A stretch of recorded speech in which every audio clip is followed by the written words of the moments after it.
சஞ்சரிக்கும் ராகு பகவானானவர் வழக்குகள் இருந்தால் அதில் நீங்களே வெற்றி பெறுவீர்கள். எனவே 2026ஆம் ஆண்டு ஜூன் மாதத்திற்கு பிறகு மிகவும் சிறப்பான ஆண்டாகவே இருக்கப் போகிறது. குறிப்பாக கடன் பிரச்சனைகள் இருந்தால் முடிவுக்கு வரும். பல வகையிலும் உங்களுக்கு நன்மை நடைபெறுகின்ற ஒரு நல்ல வருடமாகவே இந்த 2026ஆம் ஆண்டு இருக்கப் போகிறது. இளமைக்கும் காதலுக்கும் காரணமான புதன் பகவானை ராசி அதிபதியாக கொண்ட கன்னிராசி நேயர்களே, இந்த வருடத்தில் உங்கள் காதல் வெற்றி பெற்று திருமணத்தில் முடியும்.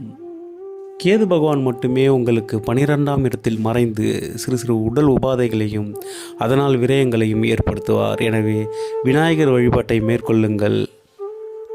உங்கள் பிறப்பு ஜாதகத்தில் திசாபுத்திகள் சரியில்லாமல் இருந்தால் இந்த பலனில் மாற்றங்கள் ஏற்படும்.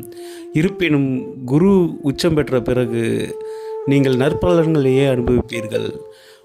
12 ராசிகளிலேயே மிகவும் சிறப்பான ராசி கன்னிராசி. ஏனென்று தெரியுமா?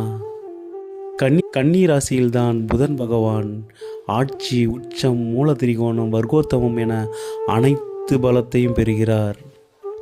அறிவில் சிறந்த கன்னிராசி நேயர்களுக்கே